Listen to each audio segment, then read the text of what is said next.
답은 여러 가지 있겠지만 그 중에 가장 중요한 것 하나가 우리가 믿는 하나님은 감정을 가지신 분이다. 모든 감정의 출발지가 되는 것입니다. 옛날 그리스 사람들은 신 중에서 가장 위대한 신은 감정이 없다. 마치 태양처럼 한없이 사랑을 베풀지만 자신은 줄어들지 않는 존재다. 가장 위대한 구원의 상태는 감정에서 해방된 상태, 아파테이아다 이렇게 말했습니다. 유교에서는 천, 하늘이라고 하죠. 이것은 포괄적인 우주의 원리를 이야기하는 거지 감정을 가진 신을 말하지 않습니다. 불교에서 최고의 행복한 상태는 열반의 상태이다. 마음의 걸림도 두려움도 헛된 생각이 없는 무념 무상의 상태이다. 이슬람교의 알라신이 기독교의 신과 가장 유사하죠. 그렇지만 알라신도 역시 초월적인 신이고 인간의 고통에 참여하거나 아파하지 않습니다. 그러나 성경에서 말씀하는 우리 예수님은 이런 동서양의 모든 신들과 영 다릅니다. 인간이 가지는 모든 감정, 패션을 가지고 있고 그리스 말로는 파토스라고 하죠. 고통과 상처를 입으신 분입니다. 그 모든 감정이 아주 다양하게 또 더 풍성하게 성경에 나타나죠. 그 모든 감정은 가장 순수하고 그리고 가장 격렬한 감정들이겠습니다. 예수님께서 웃어서 또 기뻐서 웃으신 적도 많았고 통쾌하고 행복한 적도 있었고 분노하며 화를 내기도 했습니다. 슬퍼하기도 했고 불쌍히 여기는 마음을 표현하고 사랑하기도 하고 미워하기도 하고 아파서 가슴이 미어지기도 하고 수치심과 외로움도 느꼈어요. 간절히 갈망하는 마음도 있고 낙심하기도 했습니다. 그 모든 감정의 총화, 그 최고봉이 눈물로 표현되는데 오늘 성경에 나타나는 예수님은 눈물을 흘리시는 예수님입니다. 사람이 감정에 격할 때 눈물이 나는데 여러 가지 그 눈물의 이유가 있죠. 행복해도 울고 슬퍼도 울고 외로워도 서러워도 웁니다. 참회와 용서를 구하기 위하여 눈물을 흘리기도 하고 감동적인 장면을 만났을 때 혹은 사랑하는 사람과 헤어질 때 재회할 때 눈물을 흘려요. 공포의 눈물도 애원의 눈물도 혹은 다른 사람을 해치면서 자기 감정을 감추기 위한 악어의 눈물도 있습니다. 자, 그런데 예수님은 왜 우셨을까? 두 가지로 제가 크게 나누어 생각해 보겠는데요. 우선 첫 번째 보여주시기 바랍니다. 시작. 예수님의 눈물은 인간의 죄와 고통에 대한 연민과 분노의 눈물이었다. 우리 아까 읽은 35절 말씀에서 예수님이 눈물을 흘리셨다. 장례식에 가셨으니까 당연히 우는 거겠지. 장례식에서 우는 울음이 있죠. 의례적으로 요즘 장례식에는 그렇게 크게 우는 사람을 많이 보지 못하였는데 옛날에는 장례식에 가면 의례적으로 우는 사람들이 있었습니다. 좀 과장되게 울죠. 조상집에서 상투적으로 아이고 아이고 아이고 아이고 우리 아버지 불쌍해서 어떡해요. 우리 이제 아버지 없이 어떻게 살아요.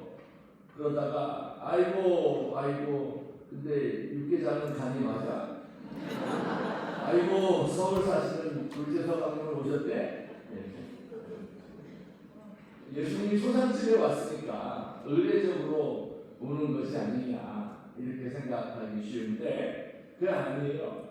의례적으로 우는 때 쓰는 그 단어와 예수님이 지금 우셨다는 단어가 달라요. 오늘 이 말씀에는 예수님이 눈물을 흘리셨다 이렇게 되어 있어요. 그냥 아이고 때 하는 것이 아니라 눈물을 흘렸다. 그 예수님이 우신 이유에 대하여 11장 33절은 이렇게 말씀하죠. 예수께서 그가 우는 것과 또 함께 온 유대인들이 우는 것을 보시고 심령에 비통이 여기고 불쌍히 여겼다. 여기 비통이 여겼다 하는 말은 분노했다, 말이 씩씩거리면서 콧김을 내는 것처럼 격앙된 상태. 불쌍히 여겼다는 말은 그 감정이 요동쳤다, 괴로웠다 이렇게 다른 곳에서는 번역을 하죠. 감정이 혼란스러워서 동요하는 이런 상태입니다. 그래서 예수님께서는 무엇 때문에 비통히 여기고 불쌍히 여긴 걸까요? 여러분, 이건 단순한 동정심이 아니에요. 죽은 나사로가 불쌍한 것은 아니죠. 왜냐하면 조금 있다가 다시 살려있을 거니까. 이것은 그 초상집에서 보는 장면을 듭니다. 사랑하는 사람을 잃고 그 때문에 눈물을 흘려야 하는 사람이 이 세상에는 얼마나 많습니까? 가장과 같았던 오빠 혹은 남동생, 그를 잃고 여인들끼리만 살아야 하는 사람들이 얼마나 많습니까? 이 죽음 앞에서 무력할 수밖에 없는 인간의 나약함, 이 모든 것이 예수님의 머릿속에 파노라마처럼 지나가는 거죠. 그러면서 그 속에서 불쌍히 여기는 마음, 비통히 여기는 마음, 이것이 막 예수님의 마음을 뒤흔들고 있었던 겁니다. 예수님의 이 슬픔은 동정의 슬픔만이 아니었습니다. 동정과 더불어 분노가 있었어요. 예수님을 뒤흔들어 혼란스럽고 분노하게 한 것은 그런 세상을 슬픔으로, 그 이별의 아픔으로 몰아넣게 한 배후에 죽음이라는 것이 있고, 그 죽음의 핵심에 인간의 죄가 있다 하는 것을 잘 아셨기 때문에 그렇게 분노하신 것이죠. 누가복음 19장에 보면 예수님이 눈물 흘리신 장면이 또 등장합니다. 우리 같이 읽겠습니다. 시작.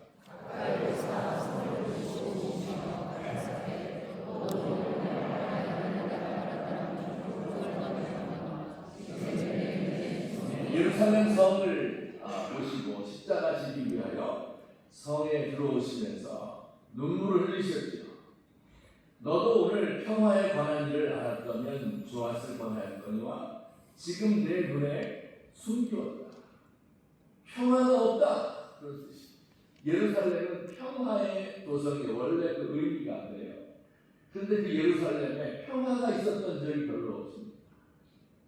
앞으로 예루살렘이 어떻게 될 것인가 하는 것을 내다보시며 지금 그 안에서 일어나고 있는 악이 어떤 것인지를 괴로운 마음으로 생각하며 오셨어요. 로마 제국이 이제 침략해서 사람들을 종으로 삼고 좋은 것을 빼앗아갔죠. 국가의 지도자들, 백성들을 돌아보고 살피기는커녕 가난한 자를 더 학대했어요. 성전에 들어와서 예배하는 사람들에게 예배 못하도록, 기도하지 못하도록 장사하는 집을 만들고 폭리를 취하였습니다. 바리새인들은 지키지도 못할 율법을 만들어 놓았고, 이런 가운데 압제받고 고통당하는 백성들, 그들은 죄 안 있습니까? 아니에요. 그들 마음속에도 그 죄에, 그 지도자들의 죄에 동조하고 타락한 백성이 되어 있어요. 희생자뿐만이 아니라 아주 적극적인 가해자, 죄인인 것입니다. 이제 얼마 후가 되면 예수님을 십자가에 못 박을 것이고, 그리고 그때로부터 한 세대가 지나지 않아서 예루살렘은 완전한 멸망을 맞이하게 될 것입니다. 예수님께서 이 미래를 내다보시면서 현재 일어나고 있는 그 모든 악과 그리고 그 가운데 지배하고 있는 죽음의 세력에 대하여 분노하고 계신 거예요. 그래서 그가 감정이 격해져서 불쌍히 여기는 마음으로 동정하는 마음이죠. 또한 분노하는 마음으로 눈물을 흘리고 계신 겁니다. 여러분, 오늘날 우리 사회의 문제는 어때요? 예루살렘을 보시며 예수님이 우셨는데 우리가 서울 도성을 보면서 우리가 살고 있는 이 동네를 바라보면서 어떤 일이 벌어질 것이라고, 어떤 일이 벌어지고 있다고 여러분 생각하십니까? 우리가 살고 있는 세계를 흔히 탈세계화 시대라 이렇게 말합니다. 세계화 시대, 대한민국 좋았어요. 지난 3, 40년 동안 선진국의 대열에 딱 올랐었습니다. 아주 좋았습니다. 이제는 탈세계화 시대가 되어서 각자 지역적으로 각자 고생하는 그런 시대가 되었습니다. 세계화 시대 때 좋았던 그 모든 경제적인 이득이 이제 우리에게서 없어져 간다. 점점 더 경제가 힘들어진다. 그런 뜻입니다. 앞으로 AI 시대가 다가온다고 이야기하잖아요. 기후위기의 시대를 우리가 지금 맞고 있잖아요. 여러분, 이 모든 시대의 변화에서 항상 그랬듯이 연약한 사람, 가난한 사람들은요 더 힘들어지는 것을 우리가 잘 알고 있습니다. 양극화 시대를 만났어요. 소득과 자산의 양극화 때문에 잘 사는 사람들 너무 좋아요. 그러나 대다수의 가난하고 또 소외된 사람들, 서민들 그 삶이 힘들고 어려워지게 됩니다. 여러분이 이제 여러분 자신들도 청년들이 많지만 우리가 감당해야 할 목표의 대상이라고 할까요? 그 청년들이 얼마나 힘든 삶을 살아가고 있는지 몰라요. 그들 앞에 미래가 없어요. 소망이 없어요. 그래서 극우적으로 극단적인 모습을 보이고 있습니다. 또 정치하는 사람들이 이것을 이용해서 서로 나뉘어서 싸우고 분열하고 있지 않습니까? 분열과 갈등이 우리 시대의 키워드예요. 만약에 우리가 힘든 삶을 산다고 해도, 그죠? 서로 격려하고 하나의 공동체가 되어서 이 어려움을 이겨나갑시다. 그는 그 안에 사랑과 기쁨이 있죠. 그 소망이 있는 거예요. 그러나 그런 시대가 아니에요. 각자 자기 살기 위해서 남을 밟아야 되는 그런 시대. 남녀가 서로 나뉘어져서 분열하고 세대 간의 갈등이 있는, 그래서 우리가 살아가는데 행복이 없어요. 행복 지수가 너무 낮은 세상을 살고 있습니다. 멀리 가지 말고 우리 예수 믿는 기독교인들만 보아도, 여러분이 가지고 있는 교회의 모습만 보아도 정말 교회가 행복합니다.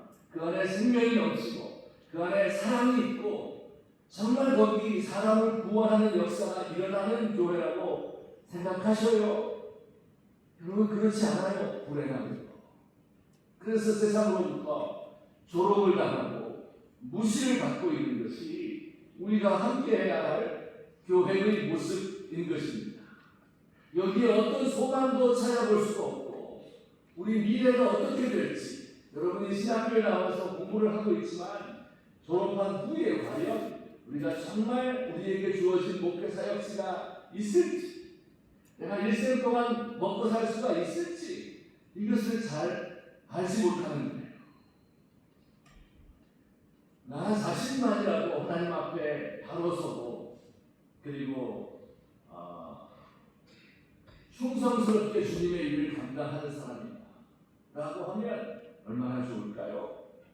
여러분, 이 모든 일에 핵심의 죄가 있는데 내가 이 모든 대한민국 사람들의 죄를 같이 가지고 있는 거예요.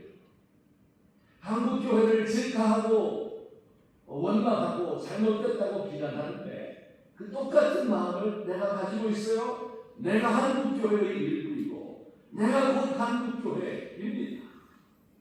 이 모든 일의 핵심에 나의 욕심이 자리 잡고 있고 돈과 학위와 다른 사람이 갖지 못한 재능과 지위, 이런 것들이 있으면 이것을 이용해서 자기를 높이려는 마음이 있어요. 순수성을 잃어버린 겁니다. 여러분, 이런 모습 때문에 예수님께서 울고 계시고 그리고 우리들도 눈물을 흘려야 하는 때가 온 것입니다. 우리 예수님께서 세상을 보시며 비통해하시고 그리고 그들의 안에 있는 죄악 때문에 고통스러워하고 분노하는 이러한 슬픔과 분노로 격동하는 예수님의 이 마음을 저와 여러분이 함께 할 수 있게 되기를 예수님의 이름으로 축원합니다. 두 번째, 예수님이 우신 이유가 또 있는데요. 자, 시작.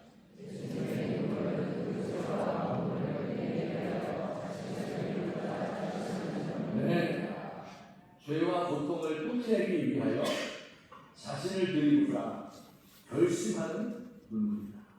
무슨 뜻일까요? 자, 여러분, 요한복음 아마 다 배우셨을 텐데 몇 장까지 되어 있죠? 21장까지요. 번째 퀴즈에서 안 되는 사람이 있어. 21장까지 있는데 보통 21장은 에필로그다 이렇게 말하고 1장부터 20장이 이제 그 중요한 본문일 텐데 이거 둘로 딱 나눕니다. 그래서 요한복음은 1장부터 12장까지를 표적의 책 이렇게 말해요. 왜냐하면 7개의 표적이 기록되어 있어요. 예수님이 이런 분이다 하는 것을 잘 보여주는 7개의 표적이 있습니다. 그리고 13장부터는 이제 예루살렘에서 고난당하며 마지막 강화를 하고 대제사장의 기도를 올리고 십자가 지는 길로 나가는 거예요. 그래서 그 책을 영광의 책이다 이렇게 보통 분류를 합니다. 1장부터 12장까지를 무슨 책? 표적의 책. 그 다음에 13장부터 20장까지를 영광의 책. 그리고 21장은 에필로그, 우록과 같은 것이다. 이렇게 이제 학자들이 다 나누는데 그 중에 7개 표적이 있잖아요.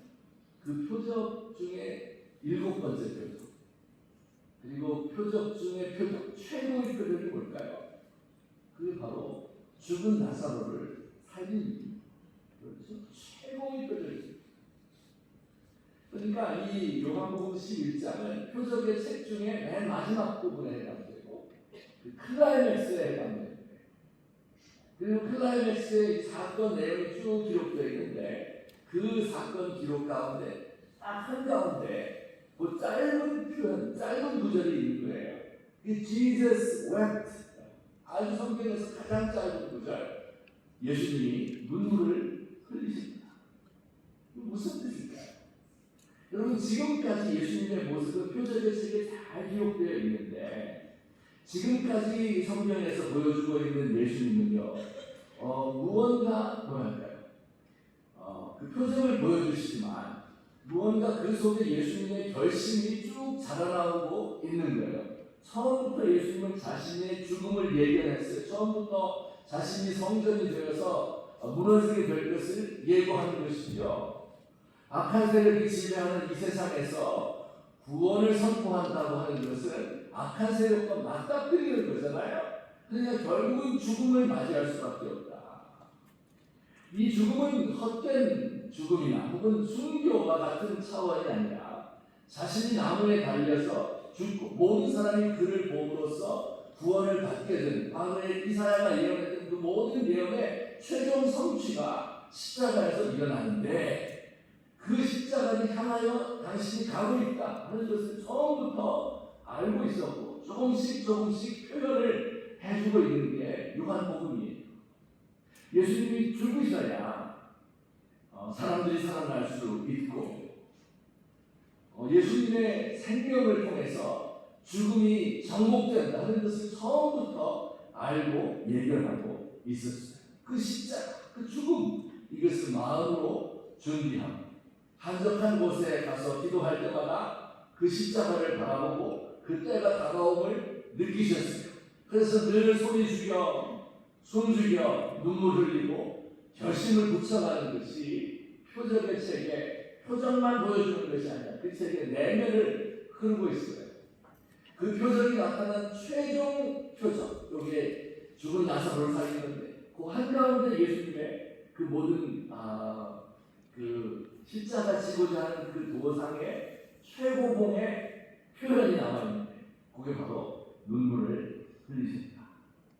단지 불쌍하고 비통한 마음에서 눈물 흘리는 것이 아니라 이 모든 일의 끝에는 십자가가 있구나.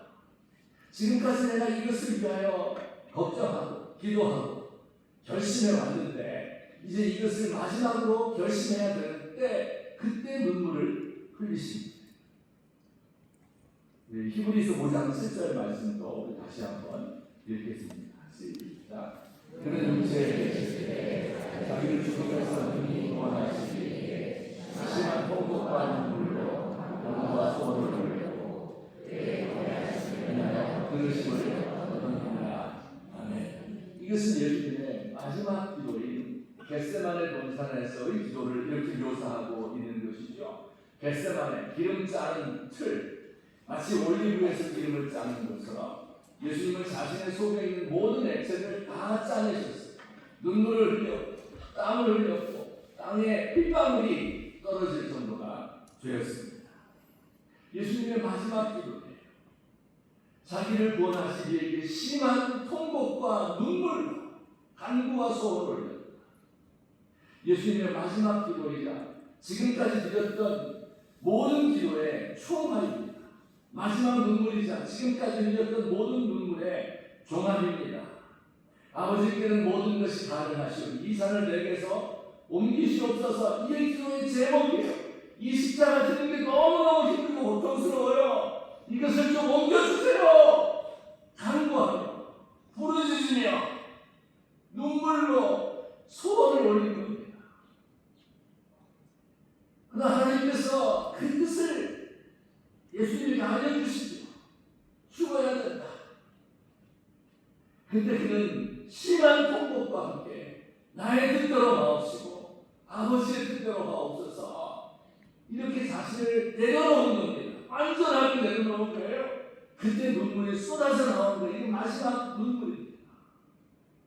우리 하나님과 줄다리기 하는 거예요. 예수님 이 짐이 너무나 무겁습니다. 이 산을 옮겨주세요. 밤새도록 이것을 져야 되나 말아요. 고민을 하고 마지막 순간에 희생하고 결심할 때 그때 눈물과 통곡이 확 쏟아지게 되는 것입니다. 이게 예수님의 눈물, 자기를 드리려는 결심의 눈물.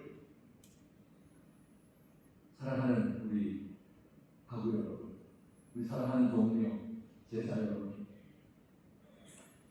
우리들에게 이런 눈물이 없다면 예수 믿는가 아니에요. 회개 믿는 거나 같아요.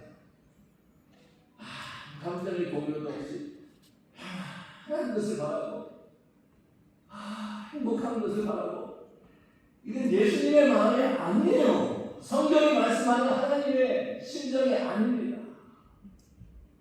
하나님의 말씀을 읽다가 그 말씀을 깊이 묵상하다가 그 말씀이 나에게 부딪혀오고 깨달아지는데 오 하나님 왜 나는 이렇게 살지 못할지 하나님 세상이 왜 이루어야 할까요?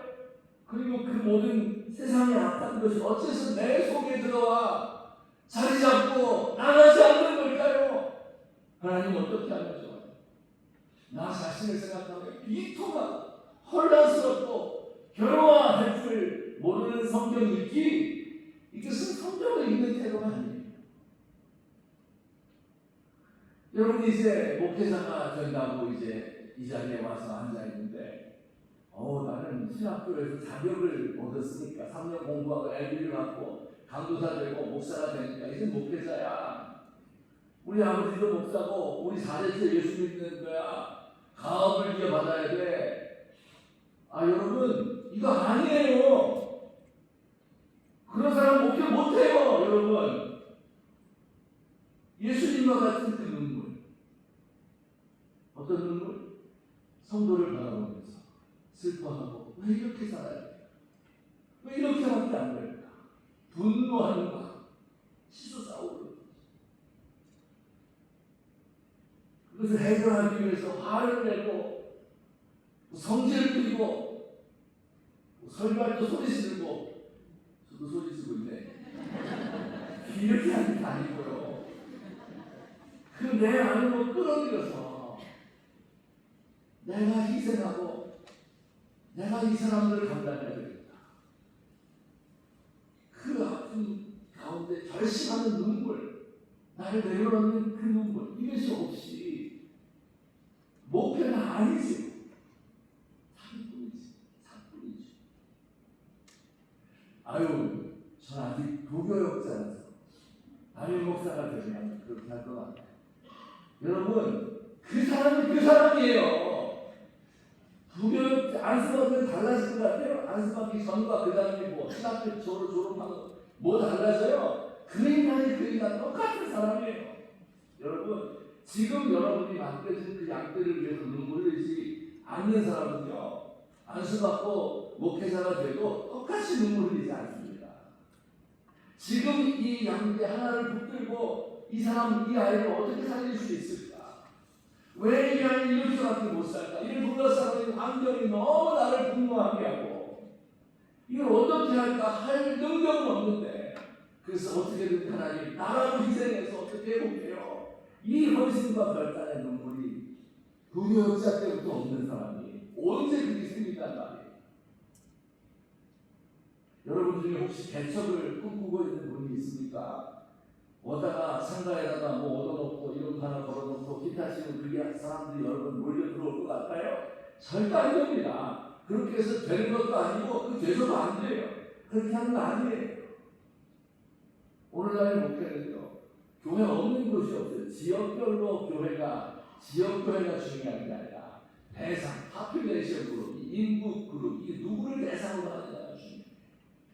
여러분이 기도하시다가 말이에요. 정말 슬퍼서 목이 메이고 가슴 치는 그런 대상이 나와야 되는 거예요. 나는 어린아이들을 볼 때요.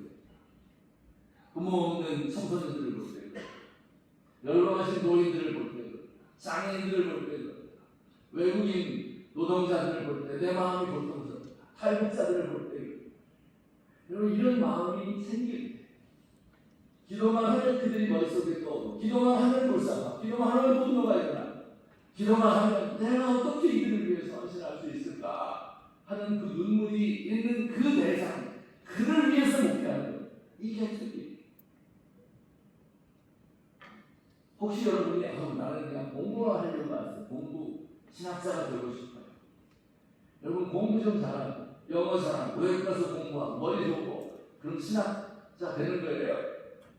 신학자는요.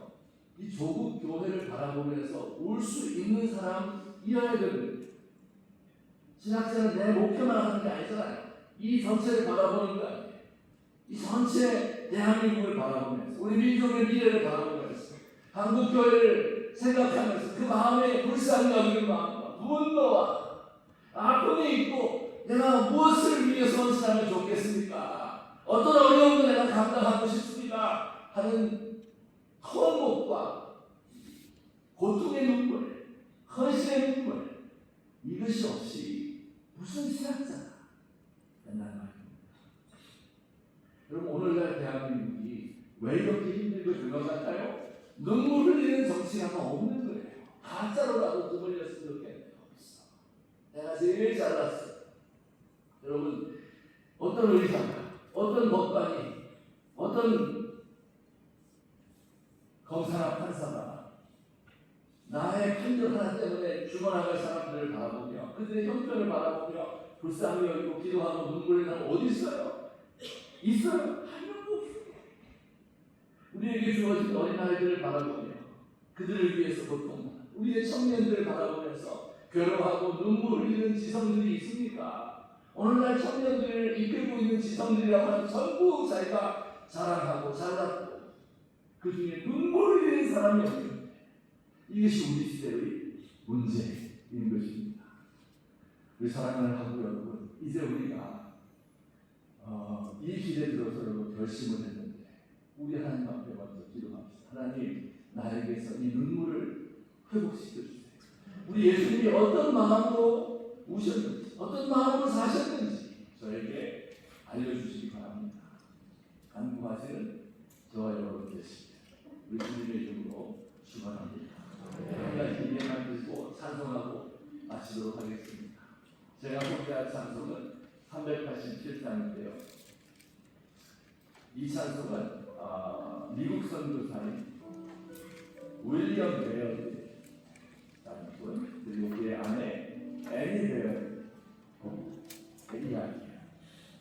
1890년대 초 입국했으니까 몇 명 안 됐어요. 선교사님이 몇 명 안 됐을 때 입국했어요. 근데 한국에 와서 이들이 이제 부부잖아요. 신혼여행을 한국으로 온 건 않잖아요. 결혼하자마자 한국에 왔어요.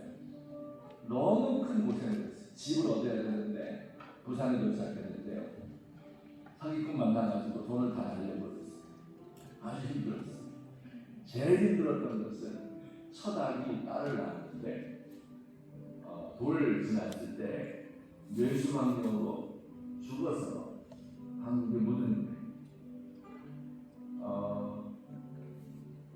아이를 잃었어요. 첫 번째. 미국에 있었으면 살렸을 텐데.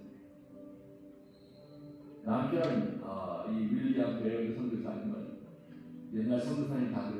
열심히 특심한 분이 가정보다는 전도가 있습니다. 반은 육지로 다니고 대구로 가고 평양으로 서울로 다니며 전도를 해야 됐습니다. 이 베어드 부인 애니 베어드는요, 남편이 가고 나서 그 밀려드는 외로움, 슬픔을 참을 수가 없어요. 죽은 딸 아이의 묘지 가는데 부산에 있어요. 그 해운대 앞바다에 가면 그 태평양이잖아요. 그 태평양 저 끝에는 미국이 있는 거예요. 고향은 이반 미치반이가 된 거예요. 그래서 자기 딸의 묘지에 갔다. 태평양에 가서 눈물 흘리고, 그리고 처음에 때 부흥 집회 때 불렀던 이 곡조가 생각이 나서 여기에 가사를 지어서 작사해서 붙인 게 387장 멀리 갔더니 처량하고 고하여 슬프고 또 외로워 정처없이 예수 내주여 곧 가까이 오셔서 쉬 떠나지 마시고 부형같이 여소서. 아버지와 오빠를 놓고 왔거든요. 기댈 때 있는 사람이 없어요. 예수 내주여 섭섭하여 올 때 눈물 씻어주시고 나를 위로하소서. 여러분, 이 노래가 만들어진 때가 1895년 1895년이 어떤 때예요? 여러분, 우리 민족 근대사에서 많은 어려움이 있었지만 그 중에 하나 또 어려운 때였어요. 명성황후 시해 사건이 있었어요. 1894년 동안농민혁명이 일어났던 때죠. 지방 수령들의 가렴주부를 견디지 못한 농민들이 반란을 일으켜서 수없이 많은 사람이 죽고 5만 명이 죽었어요. 일본이 개입하고 청나라가 개입해서 청일전쟁이 우리 땅에서 일어났잖아요. 이 한반도의 운명이에요, 여러분. 전쟁이 일어나면 대륙 세력과 해양 세력이 여기서 맞부딪히는 거예요. 전쟁이 일어나면 미국과 중국이 같으면 여기서 전쟁터가 되는 거예요. 6.25 전쟁이 되고.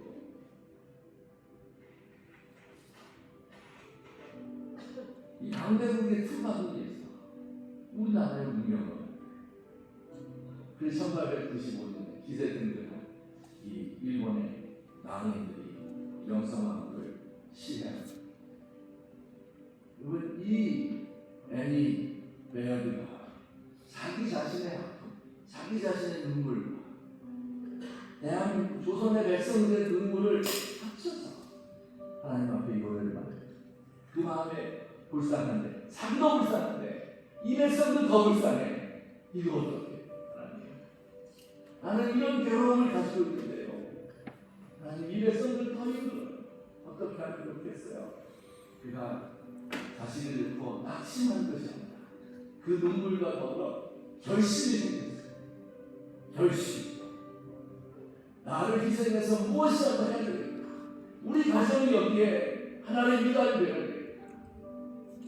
그리고 조선을 떠나지 않고 그는 평양으로 올라가서 숭실대학을 세웠어요. 이분이 배유양 선교사 부부입니다. 그 숭실대학을 통하여서 수많은 인재들이 나라를 살리는 사람들이 나타난 거죠.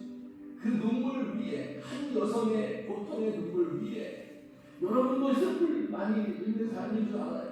고통스러워. 그걸로 끝나면 얼마나 낭비일까. 그 고통 속에서 세상의 고통을 보는 거예요. 그리고 그 고통을 극복하기 위해서 나를 드리는 이 희생의 눈물, 이 고통과 아픔과 분노의 눈물, 이것이 함께 결합니다. 예수님의 눈물을 생각하며 이 시간에 함께 찬양하고 기도하는 시간을 갖겠습니다. 함께 찬양하겠습니다. 멀리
이 시간에 이 말씀을 생각하며 함께 기도하십시오. 우리 예수님이 눈물을 흘리셨는데 예수님을 따라가는 사람들 눈물을 흘렸습니다. 우리 조상들의 목표의 길이 눈물의 길이었습니다. 왜 흘렸겠어요? 그 고통을 바라봅니다. 그 아픈 가운데 나를 바쳐야 되겠습니다. 이 희생과 헌신의 눈물이죠. 이것이 우리 조국 기독교를 이끌어온 원동력인데 그게 그 동력의 공장인데 그 출발선인데 그게 메말랐는데 무슨 도움이 있어요? 무슨 성장이 있어요? 여러분 공부가 다 무슨 소용이에요? 눈물이 없는데 그 원동력이 사라졌는데 자신을 돌아보며 주님처럼 살 수 있도록 도와주십시오. 내가 목표하는 사람들 한 영혼 한 영혼을 바라보면서 그들을 위하여 무엇을 감당할 수 있겠습니까? 무엇을 내려놓을 수 있겠습니까? 혹시 결정을 생각하는 분이 있으면 구체적으로 기도하세요. 생각해보세요. 내가 누구를 생각할 때 제일 가슴이 미어지는가? 그 사람을 들어서 그들을 구원하라고 보내시는 게 우리 하나님의 뜻입니다. 아무 느낌도 감정도 없는데 거기서 밥 먹고 살기 위해서 하는 건 아니잖아요. 그냥 택배하는 게 낫지. 이 믿음 나에게 이 눈물을 주시옵소서. 주님한테 조용히 기도하시고 개인적으로 기도하신 후에 돌아가시기 바랍니다. 우리 함께 기도하는데요. 밥 먹을 때까지 기도 좀 많이 하세요. 좀 하다가 그냥 아무도 떠들고 막 그렇게 하지 말고 그 눈물이 나겠어요. 어떻게 해서 무슨 생각이 들겠어요. 말씀이 하나님과 둘이서 올려